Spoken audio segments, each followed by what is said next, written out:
Welcome to the Gamers Inn. Come on in, pull up a chair next to the fire. It looks like you've had a long journey. I'm your host, Jocelyn, and joining me, as always, is my co-host, Ryan. Hello, Ryan.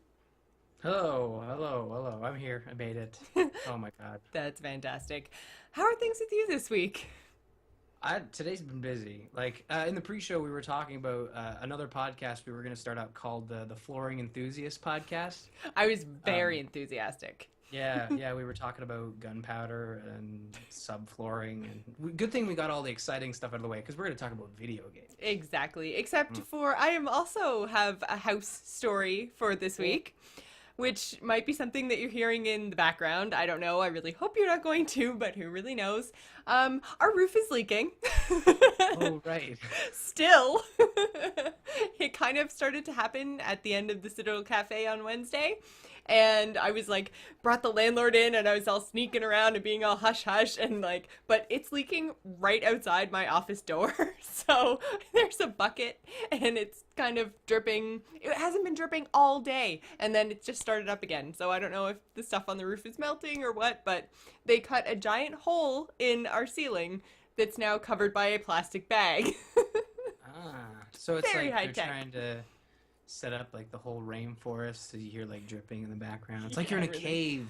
Well, I've always it's, wanted to live you in know a what cave. it actually is so much like is freaking Zerg, because there's our ceiling and then like the roof of the building, right? So there's a hole in the roof of the building somewhere. They can't find it until all the snow melts. So there's also a hole in our ceiling that's covered by a black garbage bag.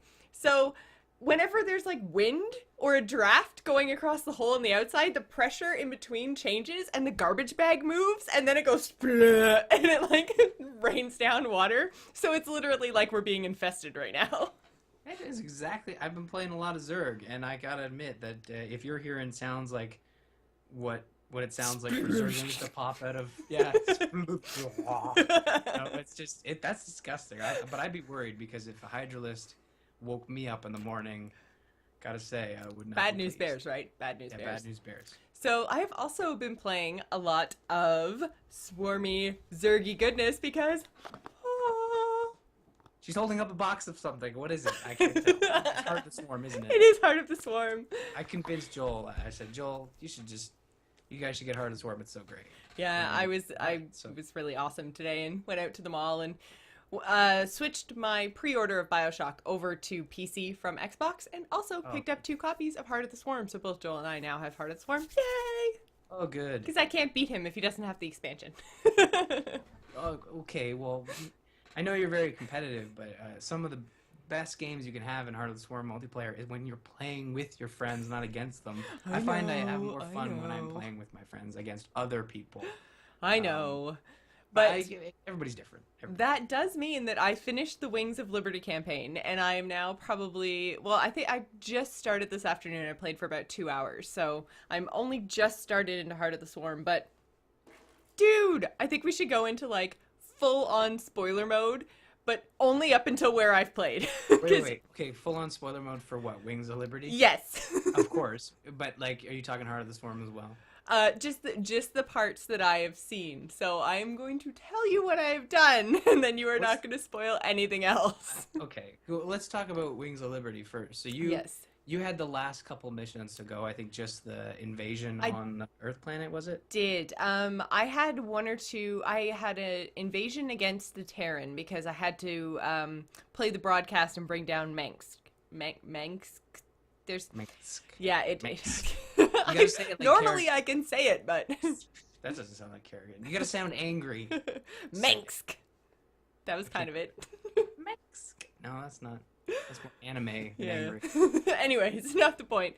Had to bring him down, and then I had the invasions of Char, which I think was like 3 or 4 missions, and then. The last missions. Right? Yeah, so the last missions take place on Char, and once you go to Char, you can't go anywhere else. So I had wrapped up all of my side quests. I actually finished all the side missions naturally before I hit the Char mission. It was just like totally random that I was like, you know what? I want to confront Kerrigan last, so I'm gonna, play everything else. So it was good. It was fun. What I really like so much about StarCraft is the multiplayer is really repetitive because, you know, you get these pro players, they're really, really good. They get these builds down to the second, and they're just like, you know, like SSSSSSS or DDDDDDD for drones or SCVs or whatever, and it's just like, it's constant, like, and they're really, really good, and it's down to the millisecond of timing, right? So every match, almost, like, I know every match is not the same, but you get to know builds, you get to know how people's playstyle and stuff, and it can get a little bit repetitive, but the campaign, every single mission is different. You know, like sometimes you're playing one race, sometimes you're playing another, you know, you're always have a different enemy. Sometimes it's hold the base, sometimes it's go destroy everybody, sometimes it's like go and get something and bring it back to the base. Like, it just seems like everything is always, it was always different. And I thought that they would give me a type of a mission, and then they would make me somehow repeat it over and over and over again, right? But it never seemed to get that way. Like, I thought they would give me one easy mission of a certain type, and then they'd just make it progressively harder with harder bad guys or whatever. But that didn't feel like it was what they did at all. Like, I so enjoyed the campaign. They did a good job. And So I mean, good. the Starcraft II characters, we talked about this last week a little bit, and I never really played a lot of Starcraft, but I was still emotionally invested in the characters in Starcraft II, and they really get you attached to Raynor and also Tychus for a certain amount. But Yeah, little how did you bit. feel about the ending? Like, with did it make Well, you feel happy? I kind of, like, I mean, You it were kind of did. spoiled by Heart of the Swarm sort of being advertised. I mean, imagine, like, Heart of the Swarm is nowhere to be seen. There's no sort of hints as to what's happening with Mm-hmm. anything after Wings of Liberty. So it's a little easier, a little Yeah. harder for you to be kind of like happy about the end of Wings of Liberty. Well, it did make me really, it gave me lots of warm and fuzzy feelings. I was very happy with the end of Wings of Liberty.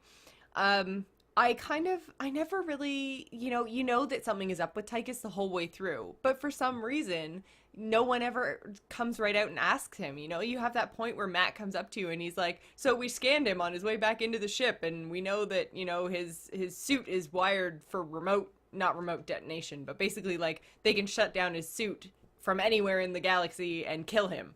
And Right, so remote termination or yeah. something. And so I'm just like, so, you know, he's got a gun to his head, but you're not gonna ask him about that gun? Like, that would be my first thing. I'd be like, beeline, pew, right to him and be like, dude, what the F? Why are you rigged to explode? Who is going to explode you? Yeah, that would be the proper question. And I mean, you're good friends, right? Like, I think if I was good friends with someone, it would kind of be like awkward to say, like, you know, I know we're good buddies and I trust you and everything, but why are you rigged to kind of die? Well, and at the other this thing that I time? found really odd about Tychus is that I think I did the missions kind of out of their intended order or something, because I felt like there was a really long amount of time where things with him were fine. Everything was good. You know, there was no kind of dissension in the ranks or anything. There was a couple of episodes of Raynor getting a little bit too drunk and everyone being like, "Oh, come back, Captain, be better." And, you know, but it just seemed like the whole bar, you know, remember the bar fight scene where he like rips down the jukebox and throws it at Raynor and stuff? Do you remember Mm, that? yeah, Yeah. vaguely. Again, it's been a while. But Yeah, so they have this big, huge, like, all out fight of the two of them just like going at it, and Raynor ends up kicking his ass, but you know, it's kind of a close fight, and you're just like, these two are literally like, you know, Raynor's not going to kill Tychus, but Tychus wanted to kill Raynor. And you're just like, I don't understand where this came from, you know? So I didn't really like the whole Tychus thing. I never got attached to him because I was just like, there's something going on that is not cool, and I don't know what it is, and the game isn't letting me ask. So yeah, with all the other conversations that you can have with people, like, clearly this is going to be something huge at the end, and then it was, and I was kind of like, I don't know, hoping it wouldn't go the way that it did, but I mean, like, in the end, obviously that's the way that it has to go, because, you mean yeah. in terms of like Raynor basically curing Kerrigan, or are you talking about Tychus dying? Tychus dying.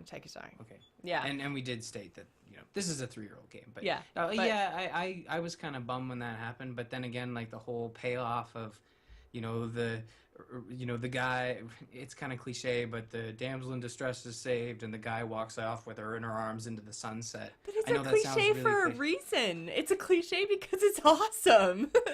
Well, that's good. I mean, I agree. I think I was like, yeah, really excited about it. I was like, I just want more. Yeah.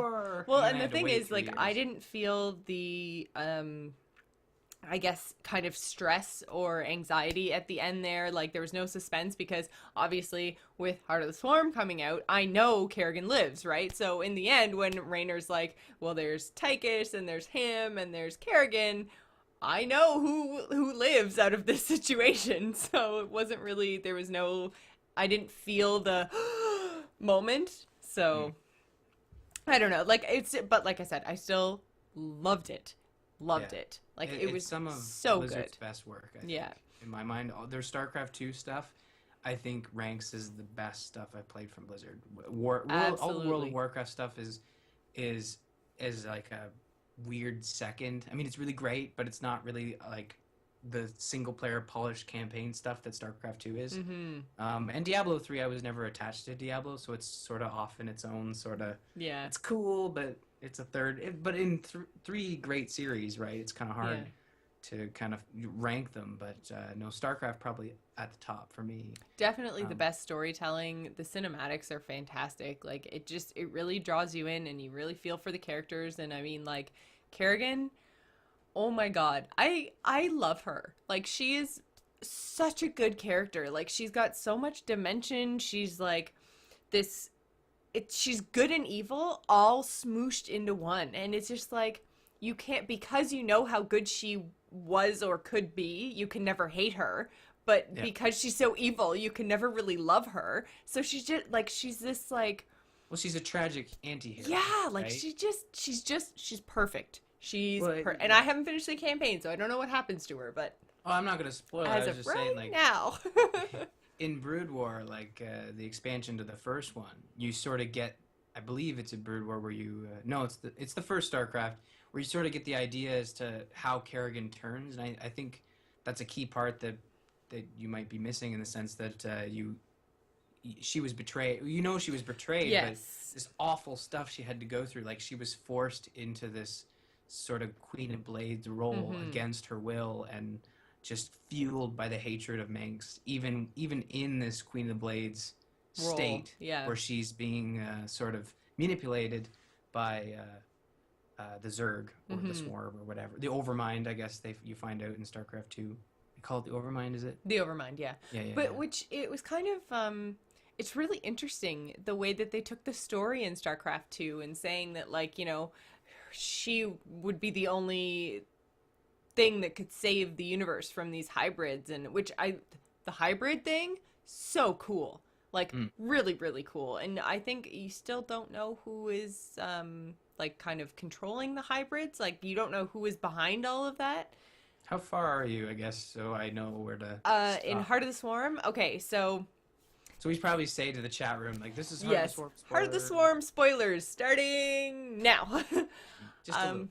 I am the first 2 missions in on you have a choice after everything happens with the Dominion and everything else right at the beginning on that research facility. Then you have a choice to go to either Char or another planet that starts with a K that I can't remember now. And I went to the planet that starts with a K, and it's like an ice planet. So I did Okay. both those because I wanted roaches and hydralisks. So I did both of those missions. So yes, I've seen everything that happens on the research station. Dude, it's got to be propaganda, right? Like it has to be. Like why on earth would they interrogate him and then shoot him through his mask? It doesn't make sense. He's not actually dead. Who are you talking about? Raynor. Who else am I Oh. talking about? The whole reason that she goes back and goes all evil and goes after the to get her Zerg powers back is because she thinks Manx killed Raynor. But no, he can't be dead, Ryan. He can't be dead. I can't say anything, because that would probably spoil it, wouldn't it? It totally would, but I'm just saying that this is, as of right now, where I am in the campaign, which is very close to the beginning. It can't. I'll say No. I agree with you. When I was at that point in the game, I agree with you. I Does literally that make like. sense? I mean, I couldn't decide when she was sitting in her ship at the rendezvous point, and she, that you knew there was something coming up behind her. And she's sitting there on the radio trying to find him and saying she needs him. I'm like, okay, it's either going to be a crazy big Zerg thing or it's going to be him. One of the two. I really, really hope it's him. I really, really hope it's him. And then it wasn't. It was the crazy big Zerg thing. And I was just like, and then the news broadcast comes on, and I was just like, I was literally sitting, like, I pushed my chair back from the computer, and I was like, wait, no. Like, Fuck it, I'm no. Like, talk about moments of rage quitting. Like, Well, it's the same thing with the first one. It's playing on that love, yes, love yes. story, right? And Blizzard knows they got you They right did to it the heart, so and they're just good. like, It was like, he was all like, oh, darling, don't you worry, it's gonna be okay. And she's all, but they're testing me like a lab rat. There can be no us. And he's like, I'm getting you out of here. Don't worry, I'm gonna get you out of here. And then they fight their way out, and then she gives him a kiss, and you're like, oh, yay. And then Raynor's dead. No. I think at that point I was like, they need to make a Starcraft movie. Fuck Warcraft. They need to make a Starcraft movie. Because it feels like a Starcraft movie could be done not better, but easier. Yeah. If that makes sense. Because it's more based in reality. Does that make sense? No. Like, nobody has magic. Nobody can shoot. Well, okay, they can do telekinesis, but that's sort of like more based That in doesn't reality. count. Shooting fireballs and lightning bolts. Does that make sense? She shoots lightning bolts. They're talking cows, all right? There's no such way there could be talking cows on the same planet as humans. Aliens make sense. It explains the whole thing. Anyways, Yeah. so You need to play more and probably beat it so we I can have do. a spoiler cast. because our spoiler cast will not actually be next week, because next week is going to be our PAX East coverage. We haven't forgotten that is happening right now, but Lou is actually there, who is he's our staff writer. He writes our awesome penny pinching articles over on the gamersinpodcast.com. And he's there, so he's gonna come on the show next week and talk to us all about PAX. What else are you playing, Ryan? Other than, unless you want to talk about what you're playing, are you doing any multiplayer stuff in Heart of the Swarm yet, or? Yeah, after finishing the campaign, I'm sort of like a guy who, when I play a game with a heavy multiplayer segment, I ignore that and I go straight for the multiplayer, or straight for the campaign, because it's funny, as soon as I finished the campaign and jumped into the multiplayer to start playing with it, someone in chat on the team is like, oh my god, I just finished the campaign. Did you love it when bleh happened? I'm like, I just finished it. Don't ever do that again. It's mean. It happens every time I play. Like, it happened to me in Mass Effect 3 too, where I was just testing out the multiplayer and on Xbox Live, and I was running on the treadmill, and on Xbox Live the guy comes on and it's like, man, I just finished the mission on Earth and this happens, and I'm like tearing my headset off and trying not to fall off the treadmill.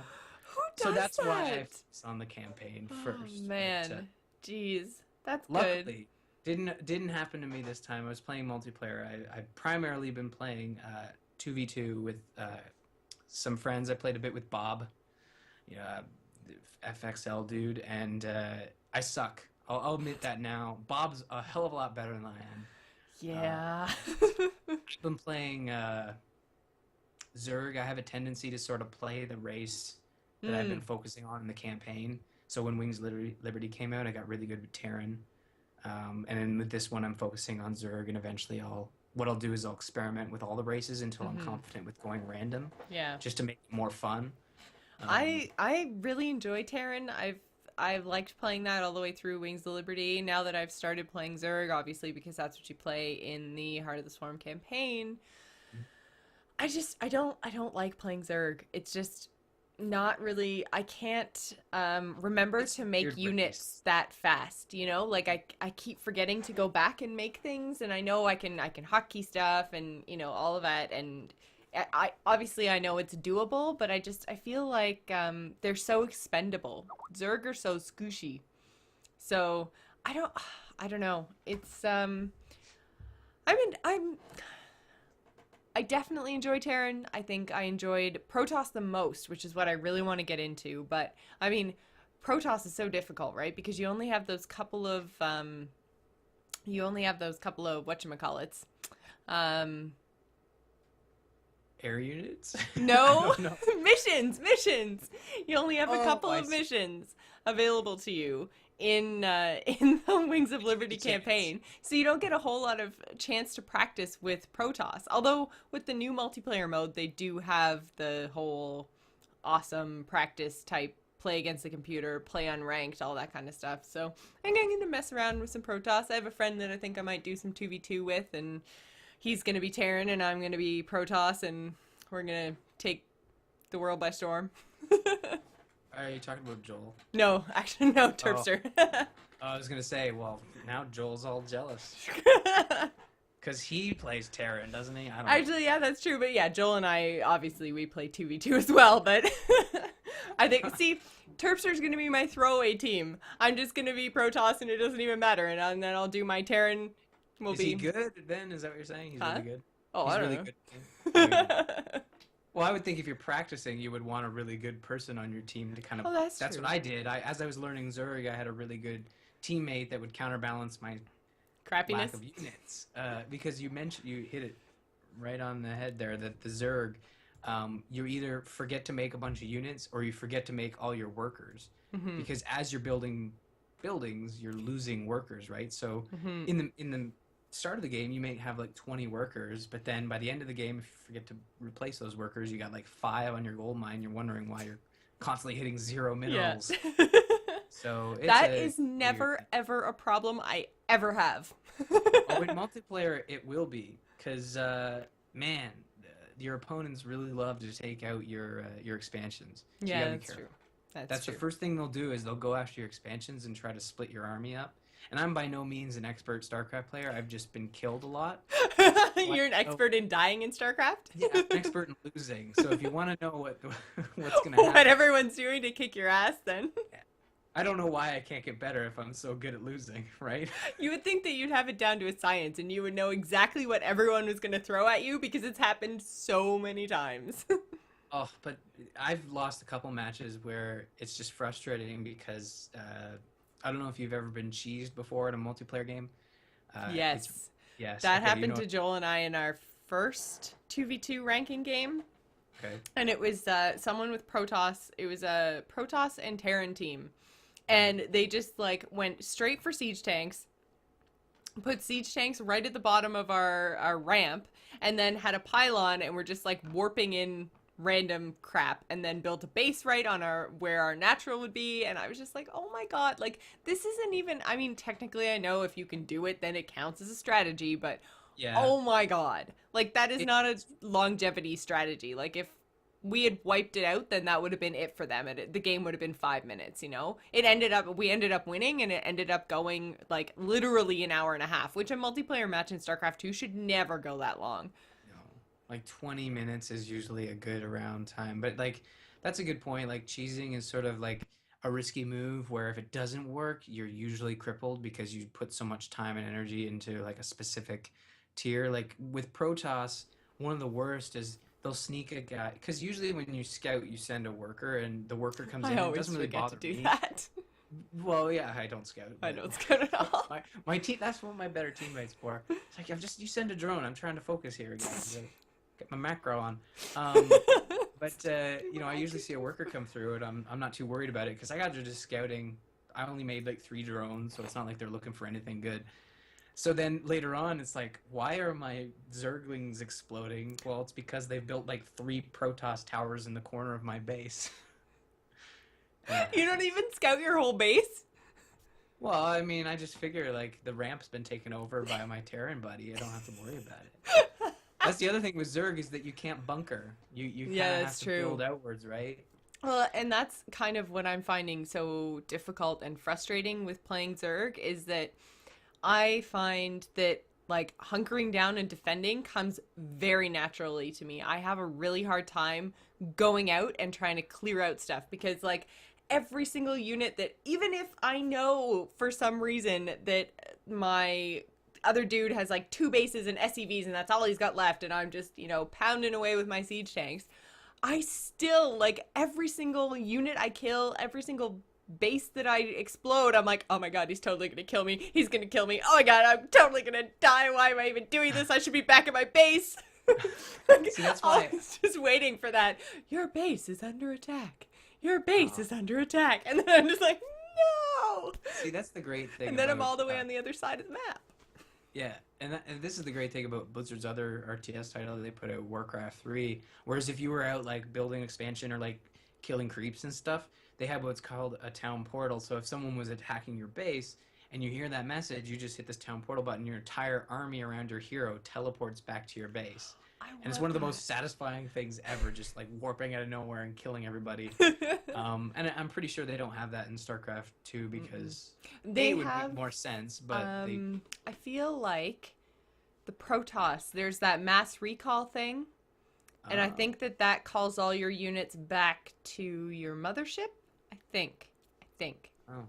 Well, so if you leave your mothership at your base, then you can shoop all your people back. It's not very often. I have not seen many motherships in game. Well, they take so much time and so many resources and stuff, and I guess I saw one, and it was big, and it killed all the dudes. It's the same it made as me invisible.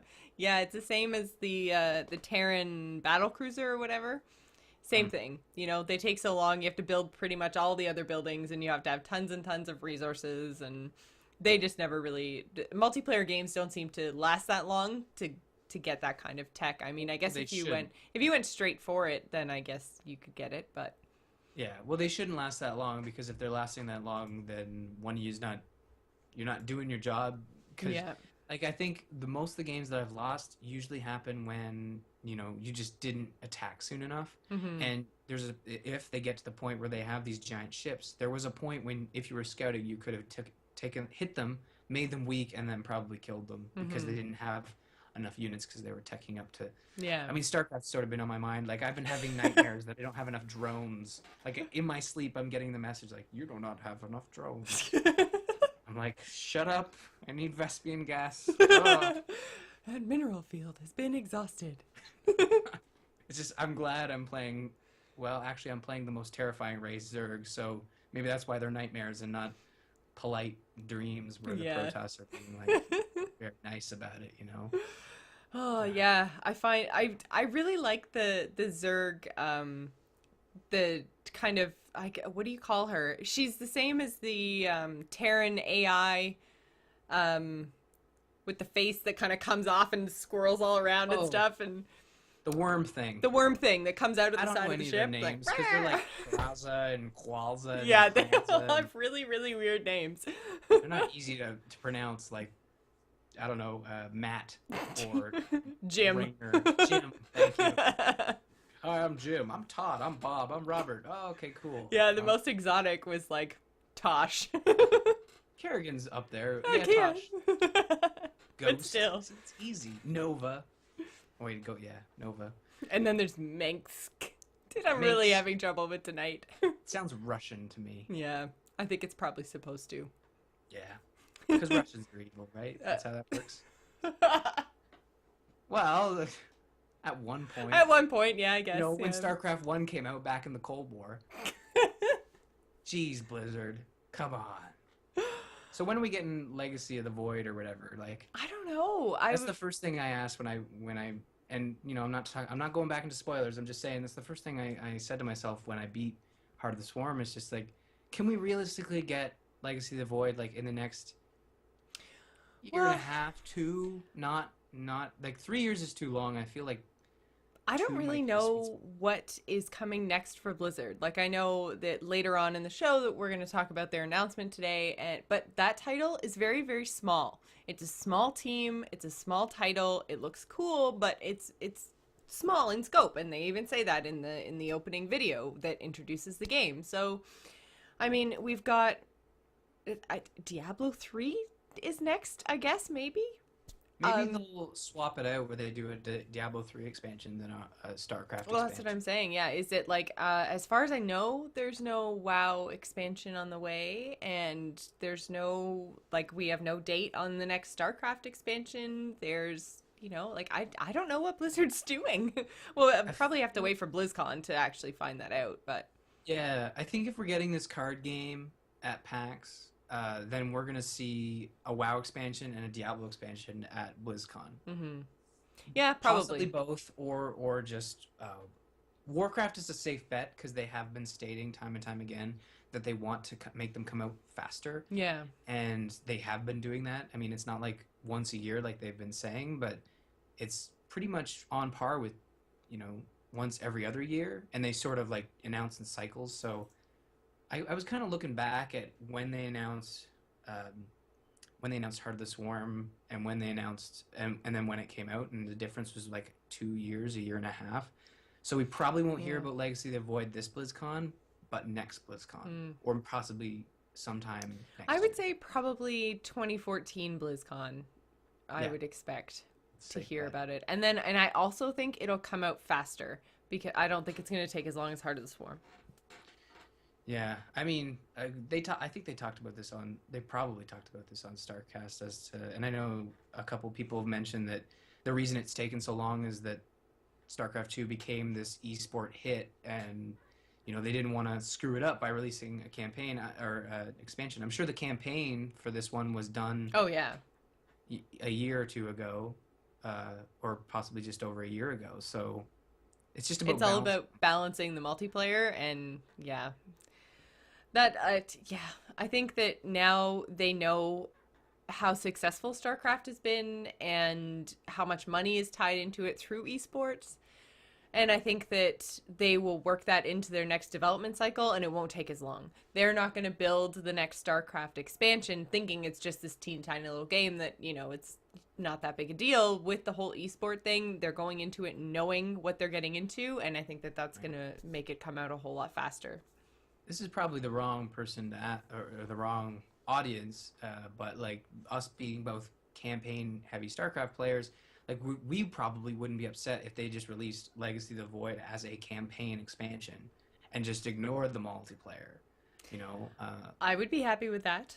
yeah, if If it meant coming they, out sooner. yeah, if they definitely, if it came out sooner, I would think that having the campaign come out and then having the maybe multiplayer come out the following year or something, because again, like you don't want to mess with the balance or the seasons or any of that kind of stuff with the whole esport thing. So if you just separated out the campaign from the multiplayer, then it gives more people more time. Or, I mean, the flip side of that is you could just get it out as fast as possible, really screw with multiplayer for the next 2 years, but then nothing is going to change again. So get all the changes out as fast as possible to make it mesh with the campaign, and then just be like, okay, as of 2015, StarCraft 2 is not going to change. So if you want to use it for esports, have at her. Although it's nice that they can get people to buy a $40 game every 3 years or so. Although I don't know. I feel like Blizzard will release a full product and not split it up, but it's nice to think that maybe we could get it, you know, a year or a year and a half earlier. Yeah. Especially if I don't Orange think it's going to is- take as long as it did last time, but I who hope knows? so. I hope so. Only Blizzard truly knows, and I'm sure that they will give us an idea in October or November. When is it this year? November. November, right. Mm. So, have you been playing anything else this week? Yeah, I wanted to get this off my list because it's. I thought you were going We- to say we off were- my chest. Jocelyn, I really have to talk about this. I really just I need to stop thinking about this game because I keep reminding myself like I should tell people about this. But I want to say that Mass Effect 3 Citadel came out at the start of the month, and it is by far the best Mass Effect DLC to ever come out. That's It, it's in bold, terms of everything, right? that is all the everything that's going to come out for Mass Effect Shepard. for the foreseeable future. Yes, and the final Shepard DLC. Possibly. They keep They keep saying that. Saying it. It's like this is the final Shepard. You ask me again, you're blocked. I call your mom, and then I also torch your house. Like they are serious. No more Shep. No more Shepherd. He is gone. So, but yes. So if you're attached to your characters, and not just Shepherd, this Citadel DLC is huge and focuses on giving you one final memorable conflict for you and your team to solve, but also gives you the whole second half of the DLC gives you a chance to just literally, like they say they say, catch up with your characters. You literally get to catch up with your characters. You have a moment with each person that was on or is on your squad, So unless they're dead. But yeah, I was gonna say, does this take place after Earth? no, this is saying, Before. yes, this is pre-Cerberus. So if you beat the game, it creates that save. Again, BioWare has stated that no DLC, no post-game DLC, and this is in line with their strategy. And it you can do this before you start the Cerberus mission. Right. So if you did beat the game, there is that save that's present. Mm-hmm. So it really doesn't. It really doesn't touch on the whole Reaper conflict, and you kind of have to put it out of your mind that what you're doing seems that this is probably the only thing you're going to hate about it, is that what you're doing in this DLC is in direct conflict with what you should be doing. You know, it's weird, but once you get that out of your head, you just start having fun, and there's like cool corny moments that are definitely corny, but it's like I've spent 10 years with these guys. I'm sure I can ignore the weirdness of this and kind of just enjoy the moment. Like there's just this weird like camaraderie going on between your characters and stuff, and you should be out saving the universe. I would have hated that if they'd put that in the main original game. I wouldn't have done it. Well, and again, that's why it works so well as DLC, because it's really just this sort of big, just picture the entire dev team that worked on all 3 Mass Effects just standing on a building, and you're in a helicopter and you go over top and you just see them all waving at you, waving goodbye, because they're Did all that actually no, happen? that Oh, okay. I thought maybe saying. as you were flying away from the Citadel, there was just all these random people waving or something. I was just like, yeah, that's weird. Okay, yeah, I'm not. No. Some corn in there. There's some corn. You're gonna have to eat around. I thought you said porn. Well, I don't know. I mean, there are romantic scenes, but there's no like romantic there's scenes. no porn. There's no porn. I just air quoted you. Romantic scenes. You're blushing. It's hot in here. Just screw you. Now I am probably actually because I'm thinking about it. No, there's none of that. But there is just these cool character moments, and you will get a chance to sort of have like another date with your romantic person, and it's just really great. And the boss is memorable. The enemy is fantastic. Don't let anybody spoil it for you. Okay. Because it totally just is like this awesome experience, and you don't see it coming, and it's great, and you'll never guess unless someone tells you. And don't let anyone tell you. Just play it. It's like I think it's $20. Yeah, it's 15 or $20. Yeah. How many hours of gameplay is it for that kind of money? 8 hours, I'd say. Oh, that's not bad. First chunk of the campaign was about 4, and then the second half, which is more relaxed, it's not really like if you did everything like I did, you'll get another 4 hours out of it. If you just sort of do the bare minimum, don't go for the extra achievements and stuff, it'll probably just be another 2 hours. But it's still a memorable sort of chunk of DLC, and definitely worth it. And don't let it be spoiled for you. Yes, sir. Get on it. It's great. We should, and I think we talked about this on the show. We should have sort of a bookend, because this podcast really focused a lot on Mass Effect 3 this time last year. True. Yeah. So it'd be nice to not talk about Mass Effect ever again until Mass Effect 4 starts coming out. Very true. Yeah, like 2 years from now. Yeah, it's closer than you think. Yeah, really. So, just before we head into quick news, obviously, it is time for our Doghouse plug. Woo! So, Ryan and I really appreciate your continued support of our show, along with the support of our sponsor, Doghouse Systems. Use the code TheGamersIn to double your RAM when you purchase a new gaming rig. 4 becomes 8, 8 becomes 16, and 16 does not become 32. That would be ridiculous. Head on over to doghousesystems.com and get your order on. Which brings us to Quickfire News. Pew, pew, pew. Free Play Kickstarter has launched. Andrew Allen is well known among the Frog Pants community for his Star Trek jazz album Smooth Federation. Well, he's back this year with a video game themed album called Free Play. Check out the Kickstarter for a chance to get your hands on the album and other cool rewards, including video game postcards illustrated by Brian Dunaway, and they look fantastic. Very cool. Mm-hmm. The CEO of EA has stepped down. John Riccitiello, CEO of EA from 2007 to present. He was also CEO for a stint in the late 90s and early 2000s. He has stepped down. Larry Probst will fill his shoes while the board searches for a replacement. The reason for Riccitiello's resignation centers on EA's financial performance this past year. The cause of EA's financial problems is likely the poor performance of the now free-to-play Star Wars: The Old Republic.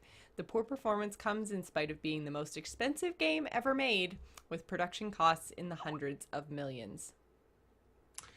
Firaxis launches iOS game. The creators behind the Civilization series and XCOM reboot are dipping their toes into the iOS waters with a brand new free-to-play strategy game.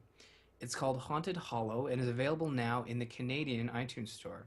Sorry, non-Canucks, the title will launch worldwide later this spring. The game involves building up a mansion full of monsters trying to scare townspeople and slowly taking over the town you're in. DuckTales is back! I love PAX. So many cool game announcements, including this one that came today from Capcom. They are reviving the NES platformer to create DuckTales Remastered, a remake of the 1989 title. Not gonna lie, the theme song got me humming. Look for it on Xbox Live, PSN, and Wii U this summer. I'm surprised you held back and didn't say DuckTales is back. Woo! And then, there you go. There you go. Steam opens early access program. Paying for game betas is all the rage these days. This isn't necessarily a bad practice when done correctly. Just look at Don't Starve or Arma 3.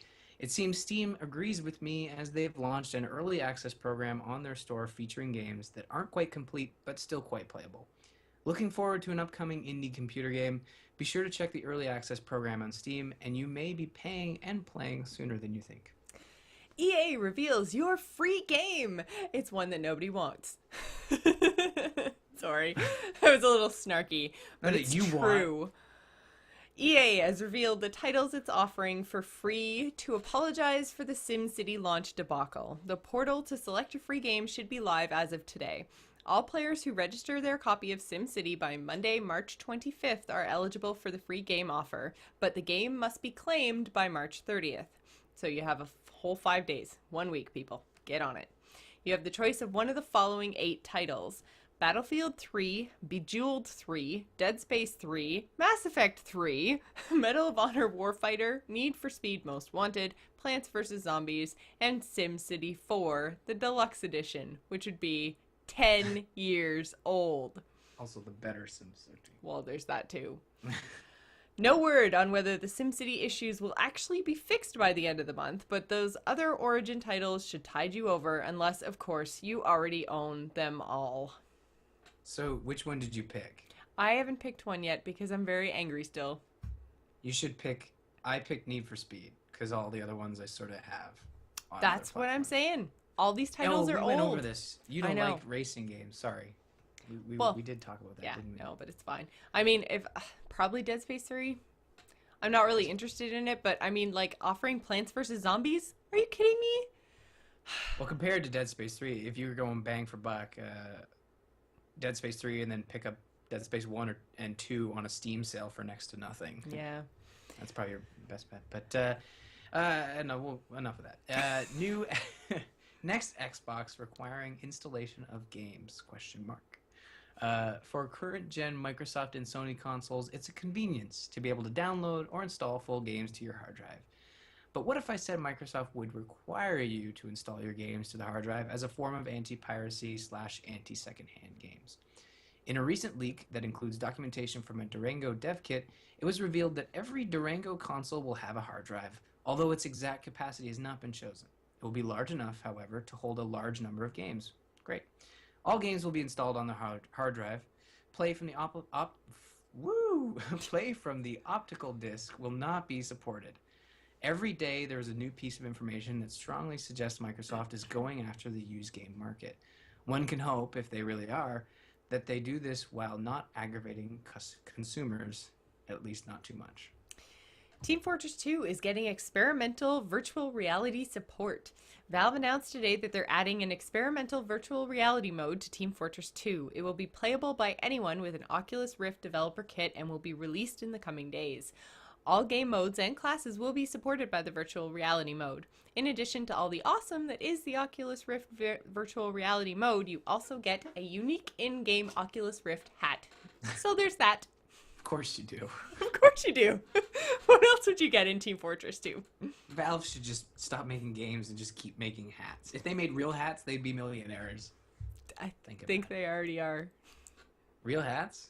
No, millionaires. Oh, okay, sorry, billionaires.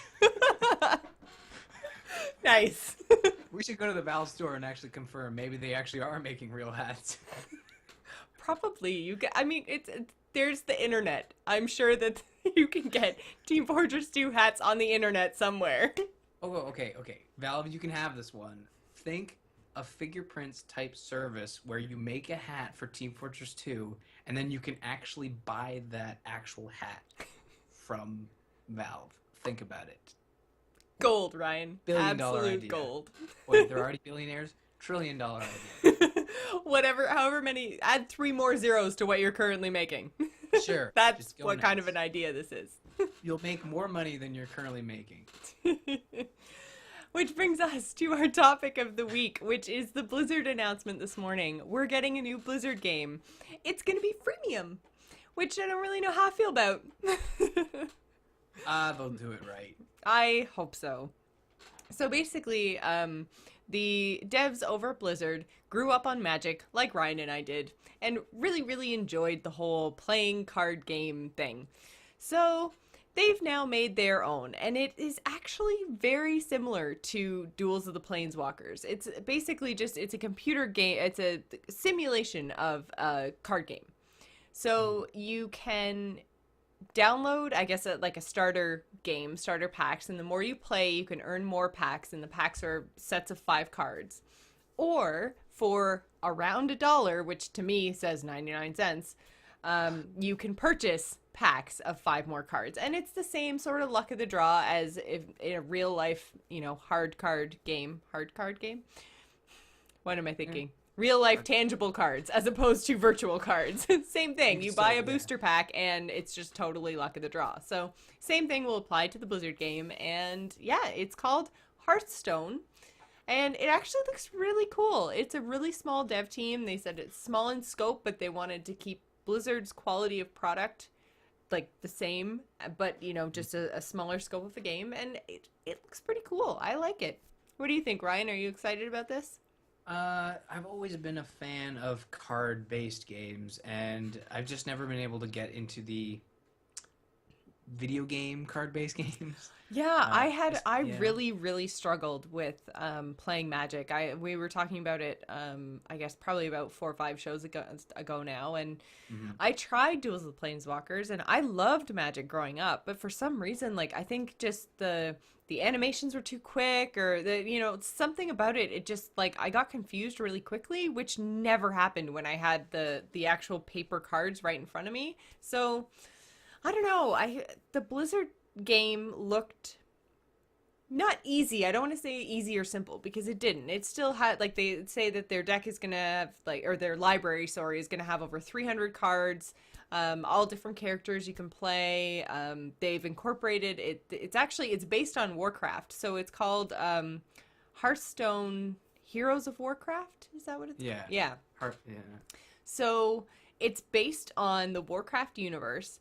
You have all of your races and classes, so you can play like a hunter or a rogue or all that kind of stuff. So it kind of brings that extra little bit. I guess you had specializations in Magic as well, but it was more like you'd have like a forest deck and a swamp deck and, so a similar idea, but based around Warcraft.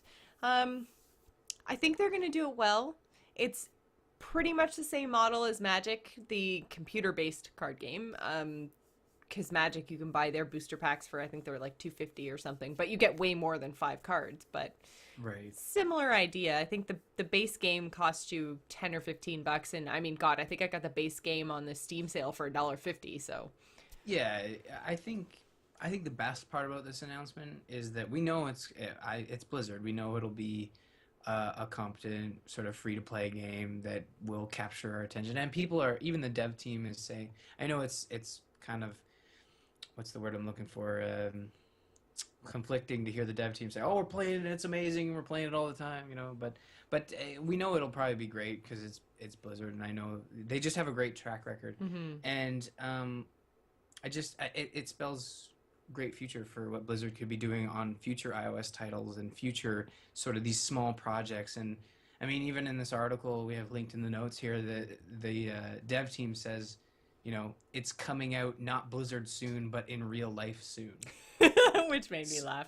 Yeah, so I mean, like, that's also comforting because it also means Blizzard is maybe saying, well, you know, it's nice to have 6 years to develop Starcraft II, but maybe we could give our fans more smaller bits of content with these smaller projects. And you know what smaller project would be amazing?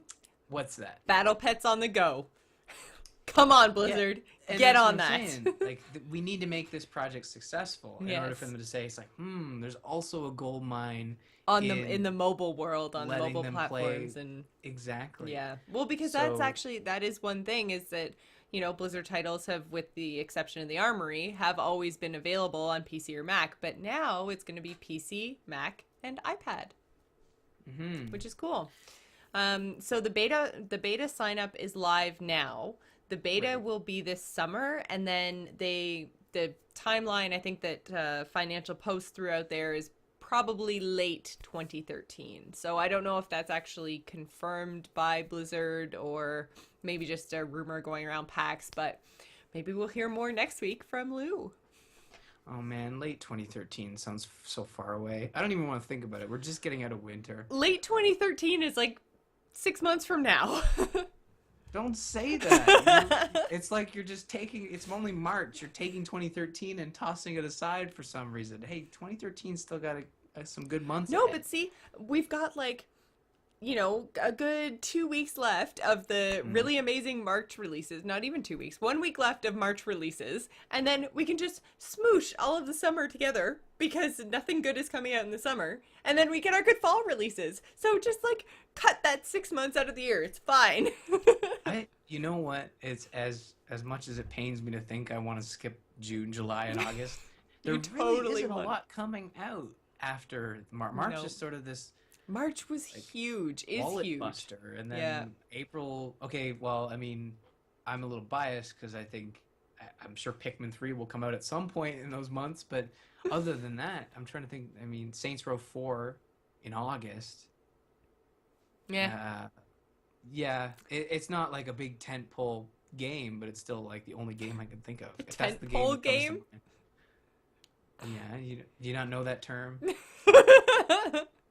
I didn't make it up, I swear. Tentpole is a thing. Tentpole franchise. I'm gonna stop saying tentpole. You probably should. The term is lost on you, or you actually know what it means, and I'm using it very incorrectly.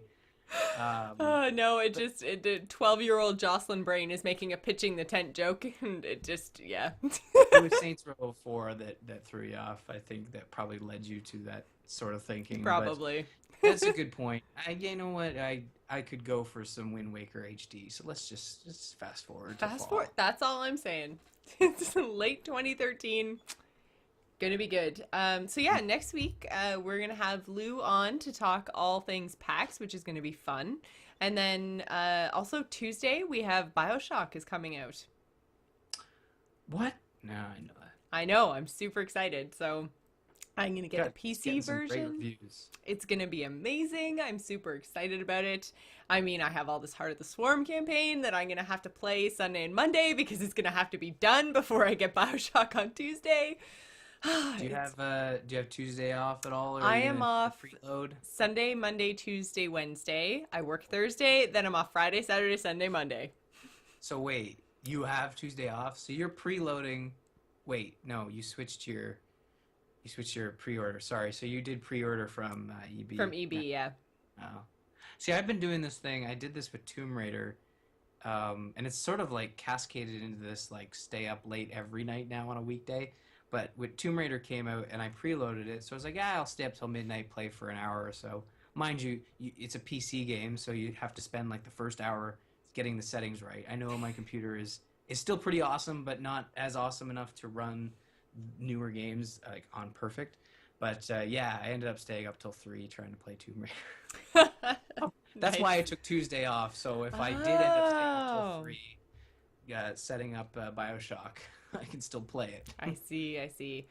That is a good strategy. So I think that pretty much does it for this week on The Gamers Inn. You can visit us on the web at gamersinpodcast.com or email the show at info@gamersinpodcast.com. You can also find us on AMove TV along with other fabulous shows such as Campaign Roundtable, which is brand spanking new, Biggest Fan, and This Week in Blizz. You can follow us on Twitter. You can find me, Jocelyn, at GISGamer. Ryan is at R. Murphy. And don't forget to follow the show at The Gamers Inn. You can also find us on Facebook and Google+. And don't forget to leave us an iTunes review, as it's the best way for our show to reach new listeners. Before we go, I just want to give a quick shout out and thank you to my brother Greg for creating our awesome music. You can find him on Twitter at SoundsInfluence. We would also like to thank Joel Duggan of Starcraft Online, who created our logo and drew our Twitter avatars. I'm mixing it up this week. Not on purpose. You can find him on Twitter at Joel Duggan or read his comic online at starcrostonline.com. Thanks for staying at The Gamers Inn, and remember to tune in next week, which, again, will be our PAX East special, and we will be recording at 7 p.m.